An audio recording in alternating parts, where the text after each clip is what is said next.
Perkenalkan, nama saya Muhammad Daniel dari kelas reguler. Saya akan menjawab pertanyaan-pertanyaan tugas hukum pajak. Ini bab 3.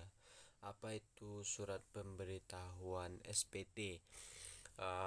Surat pemberitahuan SPT adalah laporan pajak yang wajib disampaikan oleh wajib pajak kepada Direktorat Jenderal Pajak, yakni SPT berisi tentang penghitungan, pembayaran pajak, objek pajak, harta, serta kewajiban perpajakan lainnya. Ini adalah bentuk pertanggungjawaban wajib pajak atas pelaksanaan kewajiban perpajakannya. Pembagian surat pemberitahuan terbagi dua. Ini surat pemberitahuan massa dilaporkan secara berkala, misalnya SPT masa PPN pajak pertambahan nilai, SPT masa PPh pasal 21 pajak penghasilan karyawan.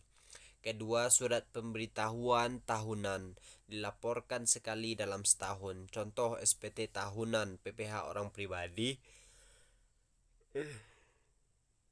SPT tahunan PPh badan. Fungsi utama SPT yaitu bagi wajib pajak sebagai sarana untuk melaporkan perhitungan dan pembayaran pajak yang terhutang, melaporkan harta dan kewajiban, melaporkan pembayaran dari pemotong atau pemungut pajak lain. Bagi pemerintah, yaitu DJP, sebagai alat pengawasan dan pengumpulan data pajak untuk memastikan kepatuhan wajib pajak dalam melaksanakan kewajiban perpajakannya.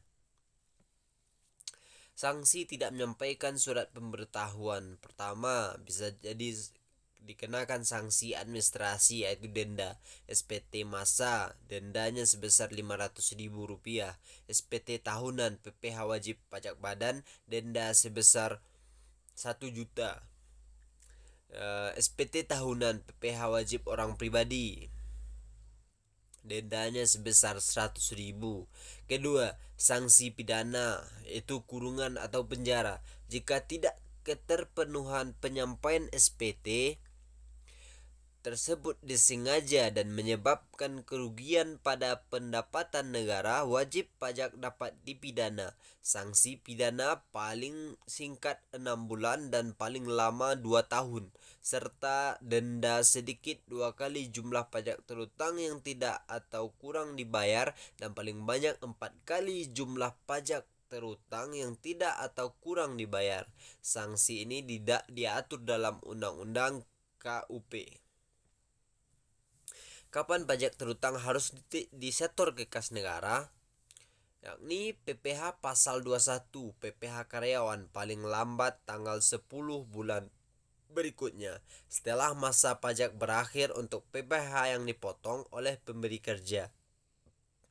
Pasal 25 angsuran PPh badan atau orang pribadi paling lambat tanggal 15 bulan berikutnya setelah masa pajak berakhir. PPh final, misal Peraturan 23 tahun 2018 untuk UMKM paling lambat tanggal 10 bulan berikutnya setelah masa pajak berakhir. PPN pajak pertambahan nilai paling lambat akhir bulan berikutnya setelah masa pajak berakhir dan sebelum SPT masa PPN disampaikan. PPh tahunan orang pribadi paling lambat 31 Maret tahun pajak berikutnya. PPh tahunan badan paling lambat 30 April tahun pajak berikutnya. Formulir penyetoran pajak terhutang, wajib pajak menyetor pajak yang terhutang ke kas negara menggunakan surat setoran pajak atau SSP atau melalui kode billing yang dihasilkan secara online.